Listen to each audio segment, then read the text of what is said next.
కాంగ్రెస్ సర్కార్ తెలంగాణ బండిని నడపలేక దిక్కులు చూస్తుందా? ఏం చెయ్యాలో తోచక ప్రభుత్వ పెద్దలు తలలు పట్టుకుంటున్నారా?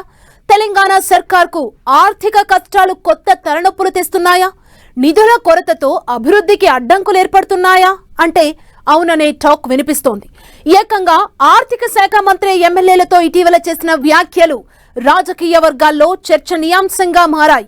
ఆర్థిక పరిపుష్టికి ఇంకా సమయం పడుతుందని, అప్పటిదాకా కొత్త నిధులు ఇవ్వలేమంటూ ఏకంగా ఆర్థిక మంత్రి చేతులెత్తేయటం ఇప్పుడు హాట్ టాపిక్ అయింది. ఇలా అయితే ఇక ప్రజల్లోకి వెళ్లేది ఎలా అంటూ ఆందోళన చెందుతున్నారట అధికార పార్టీ ఎమ్మెల్యేలు.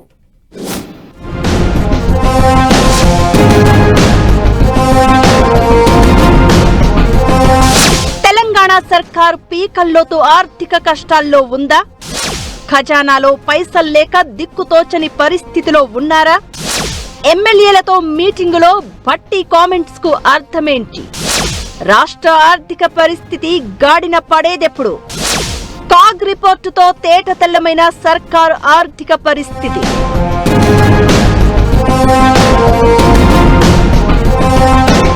తెలంగాణ సర్కార్ ఆర్థిక పరిస్థితి రోజు రోజుకు దిగజారుతోంది.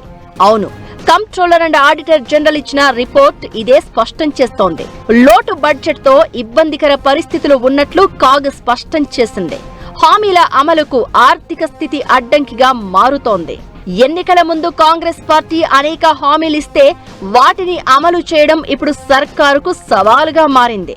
బడ్జెట్ అంచనాలకు వాస్తవాలకు పొంతన లేని పరిస్థితి. ప్రతి నెల రాష్ట్ర ప్రభుత్వానికి 100 రూపాయల ఆదాయం వస్తే దాదాపు 108 రూపాయలు ఖర్చవుతోంది. దీనికోసం ప్రతి నెల అప్పులు చేయాల్సి వస్తోంది. దీంతో కేవలం 2.5 ఏళ్లలోనే 4.14 లక్షల కోట్ల అప్పులను తెచ్చింది సర్కార్. గతంలో ఉన్న అప్పులకు అసలు వడ్డీలు కట్టలేక నడ్డి విరుగుతూ ఉంటే మూలిగే నక్క మీద తాటిపండు పడ్డట్లుగా కొత్తగా అవుతున్న లక్షల కోట్ల అప్పులు రేవంత్ ప్రభుత్వానికి గుదిబండగా మారాయి.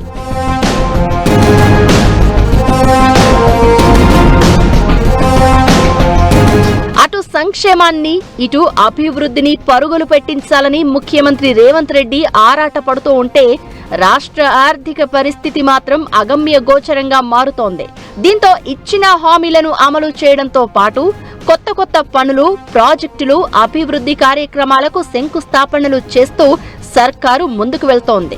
వాస్తవంగా ప్రతి నెల జీతాలు, పెన్షన్లు, అసలు, వడ్డీల చెల్లింపు, ఉద్యోగుల పెండింగ్ బకాయిలు, ఇతర చెల్లింపులు అన్నీ దాదాపు 18,000 నుంచి 20,000 కోట్ల వరకు ఖర్చవుతుంది.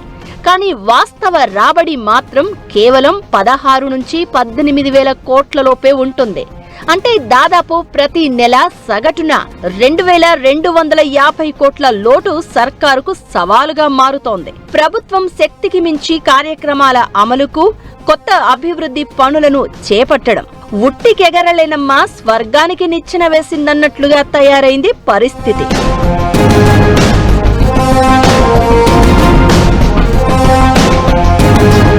ఇటీవల రాష్ట్ర ఉప ముఖ్యమంత్రి, ఆర్థిక శాఖ మంత్రి మల్లు భట్టి విక్రమార్కతో వివిధ జిల్లాలకు చెందిన ఎమ్మెల్యేలు సమావేశమయ్యారు. ఈ సందర్భంగా రాష్ట్ర ఆర్థిక పరిస్థితిపై భట్టి చేసిన వ్యాఖ్యలు రాజకీయ వర్గాల్లో చర్చనీయాంశంగా మారింది.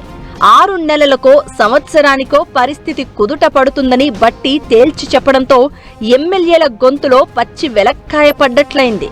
ప్రభుత్వం ఎప్పుడు ఆర్థిక వ్యవస్థను గాడిలో పెడుతుందో, ఖజానా ఎప్పుడు కళకళలాడుతుందో, అప్పులు తీసుకునే అవసరం తగ్గుతుందో లేదో అనేది వేచి చూడాలి మరి.